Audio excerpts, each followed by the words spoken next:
Good evening friends, कैसे हो आप सब। मैं रोहित धीमान, आप देख रहे हैं रोहित धीमान सी चैनल। और जैसे कि हमने प्लानिंग की थी ऑनलाइन क्लास के लिए, तो आज से क्लास 1 स्टार्ट करें हिस्ट्री ऑफ रेवोल्यूशन से। इसको सिलेबस वाइज कवर करेंगे बिल्कुल स्टार्टिंग से। और आप इस वीडियो को देख के मतलब इन क्लासों को देख के अपने नोट्स भी तैयार कर सकते हो। और इनके साथ में हम ये भी करेंगे, जो हमारे ये क्लास रहेंगे इनके साथ में थोड़ा क्वेश्चन देने की भी ट्राई करेंगे, ताकि कंप्लीट तरह से हम किसी भी एग्जाम के लिए प्रिपेयर हो सकें। और इसके लिए एक अलग प्लेलिस्ट भी बनेगी, वो आपको डिस्क्रिप्शन बॉक्स में मिल जाएगी। चलिए हम स्टार्ट करते हैं हमारा हिस्ट्री ऑफ रेवोल्यूशन। देखिए, सबसे पहले तो हमारा जो RAC ट्रेड है, refrigeration and air conditioning. Refrigeration का मतलब क्या है? It is a process of maintain lower temperature compare to surrounding. मतलब यह एक प्रोसेस होता है जिसके द्वारा हम क्या करते हैं, बाहर के टेम्परेचर की अपेक्षा अंदर का टेम्परेचर कम रखते हैं। As lower temperature used to be maintain continuously.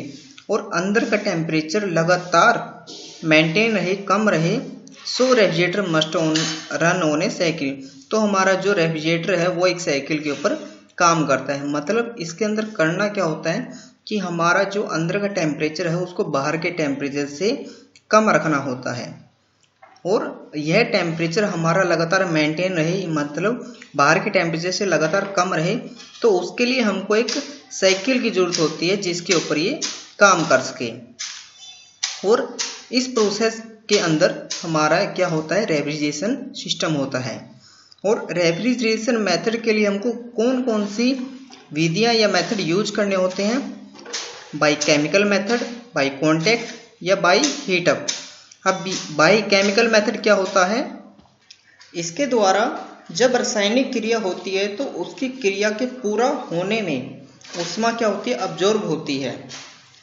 यह ऊष्मा स्थान या वस्तु से प्राप्त की जाती है और स्थान या वस्तु क्या हो जाती है, ठंडी हो जाती है। मतलब वहाँ की हीट को अब्जॉर्ब करना होता है एक केमिकल मेथड के द्वारा। ठीक है। नंबर सेकंड हमारा बाय कॉन्टैक्ट। कॉन्टैक्ट मतलब क्या?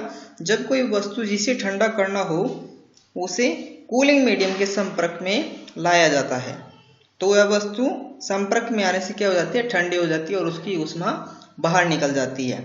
जैसे पानी का बर्फ बनना। ठीक है, ये बाय कॉन्टैक्ट में हो गया। And by heat up. By heat up क्या हुआ? यांत्रिक या ऊष्मा ऊर्जा के प्रयोग से हीट पंप क्या करता है, कार्य करता है, जिससे ऊष्मा कम तापक्रम वाले अक्षेत्र की ओर चली जाती है, मतलब बाय हीट अप। और खासकर हम हीट पंप का यूज करते हैं सर्दियों के अंदर, जब हमको क्या चाहिए, गर्मी चाहिए, तब हम इसका यूज करते हैं, क्योंकि इसके द्वारा हम क्या करते हैं, गर्मी को जनरेट करते हैं। ठीक है, ये आपका है रेफ्रिजरेशन मेथड के अंदर। मतलब इन विधियों के द्वारा हम रेफ्रिजरेशन प्रोसेस कंप्लीट करते हैं। आगे हम बात करते हैं एयर कंडीशनिंग। एयर कंडीशनिंग क्या होता है? एयर कंडीशनिंग एक साधन है जिसके द्वारा हम बाहर टेम्परेचर के द्वारा अपने अंदर का टेम्परेचर कंट्रोल करते हैं अपने ह्यूमन कंफर्ट के लिए। मतलब जितने टेम्परेचर पे हम एक नॉर्मल तरीके से रह सकें, हमें गर्मी का अनुभव ना हो, उस पे हम रह सकते हैं, वो एक ह्यूमन कंफर्ट होता है। जैसे 24 डिग्री सेल्सियस, 22 डिग्री सेल्सियस, उसके वो क्या है, ह्यूमन कंफर्ट टेम्परेचर है। गर्मियों में जैसे हमारा बाहर का temperature 40 degree Celsius, 45 degree Celsius है, उसको मेंटेन करके इनर टेम्परेचर को या इनसाइड टेम्परेचर को 24 डिग्री सेल्सियस मेंटेन करना ह्यूमन कंफर्ट के लिए, वो काम किसका, एयर कंडीशनिंग का है। लेकिन इसके साथ ही एक चीज और करता है, AC आपका टोटल 4 प्रोसेस पे काम करता है। नंबर 1 टेम्परेचर मेंटेन करता है, नंबर 2 एयर फिल्ट्रेशन करता है। मतलब जो आपकी एयर है उसको क्लीन करने के लिए एयर फिल्टर लगा होता है, ताकि जो आपकी एयर में डस्ट पार्टिकल है उनको भी रोका जा सके। उसके बाद RH मतलब रिलेटिव ह्यूमिडिटी को भी कंट्रोल करने का काम कौन करता है, आपका एयर कंडीशनिंग करता है। ह्यूमिडिटी क्या होती है? मतलब हमारी जो एयर होती है उसके अंदर पानी की मात्रा होती है, नमी की मात्रा होती है, वो आपकी होती है ह्यूमिडिटी, अपेक्षित आर्द्रता। तो उसको भी कंट्रोल करना होता है। जैसे अगर हमको 24 डिग्री सेल्सियस टेम्परेचर चाहिए, तो उस टाइम पे हमारी RH जो होनी चाहिए 50 से 60% होनी चाहिए। अब RH को मैं थोड़ा इस प्रकार समझाना चाहूँगा। जैसे अगर मान लो बारिश का मौसम है, तो उस टाइम पे आप देखना जो आपका AC है विंडो एसी है, स्प्लिट एसी है, तो उस टाइम पे जब बाहर पानी निकलेगा वो बहुत ज़्यादा मात्रा में निकलेगा। उसका मतलब क्या है कि उस टाइम एयर में बहुत ज़्यादा मॉइस्चर होता है, ठीक है। लेकिन जब हमारा मंथ हो जून जुलाई का, जब पूरी तरह से गर्म हवा चलती है, तो उस टाइम एसी में से बिल्कुल भी पानी बाहर नहीं आता। मतलब हमारी एयर उस टाइम क्या होती है, शुष्क होती है, मतलब वो पूरी तरह से ड्राई होती है, उसके अंदर कोई भी नमी नहीं होती है, वो होता है ह्यूमिडिटी, ठीक है। और ये सारा काम कौन करता है, एयर कंडीशनिंग। और फोर्थ वर्थ इसका क्या है, एयर सर्कुलेशन, मतलब एयर का सर्कुलेशन प्रॉपर तरीके से होना, रूम के अंदर कंप्लीट रूम का एक ही टेम्परेचर होना, चाहे वो किसी कॉर्नर का हो या बीच में हो, हर जगह पे सेम टेम्परेचर होना, ये भी काम किसका, एयर कंडीशनिंग का होता है। Number 1 temperature control, number 2 air filtration, number 3 RH maintain, number 4 air circulation. ये 4 काम किसके हैं, एयर कंडीशनिंग के होते हैं। अभी हम थोड़ा चलते हैं हिस्ट्री ऑफ रेफ्रिजरेशन, मतलब रेफ्रिजरेशन का कब स्टार्ट हुई थी। सबसे पहले इसको किसने स्टार्ट किया था, ग्रीक, रोम एंड इजिप्ट लोगों ने इसके बारे में थोड़ा स्टडी किया था। और क्यों किया था, क्योंकि जब हम रेफ्रिजरेशन कब करते हैं या हमको कूलिंग की आवश्यकता कब होती है, जब हमारी चीज़ या हमको क्या होता है, गर्मी का अनुभव होता है, तो उस गर्मी से बचने के लिए हम रेफ्रिजरेशन सिस्टम का यूज करते हैं। या ये कह सकते हैं कि खाद्य पदार्थों को लंबे समय तक सुरक्षित रखने के लिए हमको रेफ्रिजरेशन सिस्टम का प्रयोग करते हैं। और सबसे पहले रेफ्रिजरेशन एंड एयर कंडीशनिंग की शुरुआत सर्वप्रथम ग्रीक, रोम व इजिप्ट में हुई थी। वहाँ के लोगों ने क्या किया था, मिट्टी के बर्तनों में जो हमारे खाद्य पदार्थ है उनको ठंडा रखने की प्रक्रिया शुरू की थी।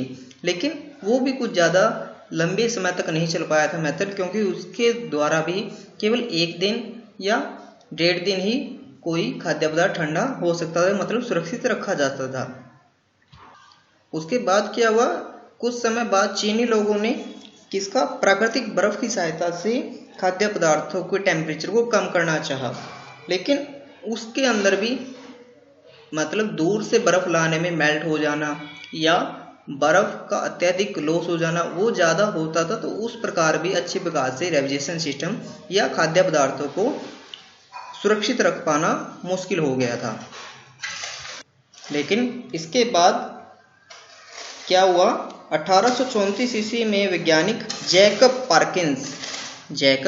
पार्किंस ने इंग्लैंड में की थी आविष्कार इसका। लेकिन ये अमेरिकी मूल के इंजीनियर थे।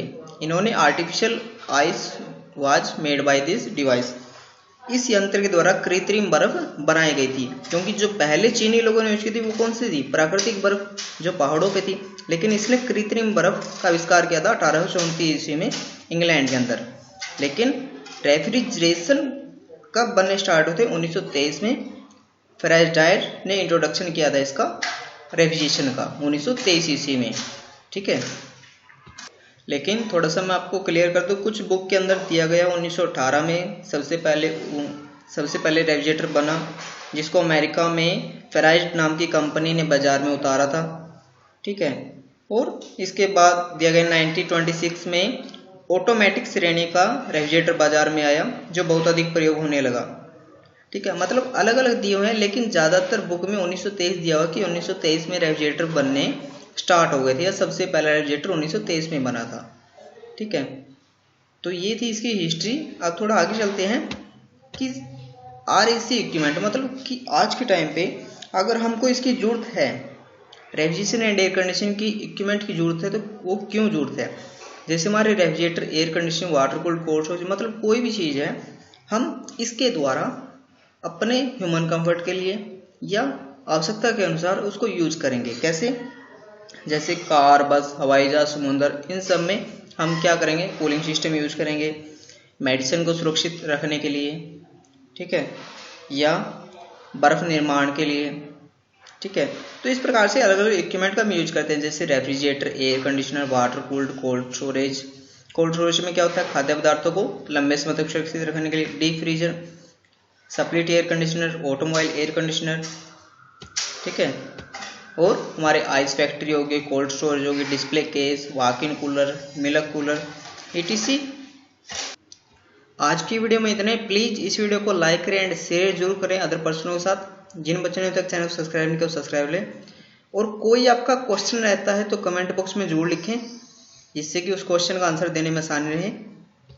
और हमारी जो नेक्स्ट क्लास होगी वो होगी रेविजेशन टूल्स पे, कि कौन कौन से टूल इसके अंदर यूज होते हैं। And thank you for watching my video. Thank you.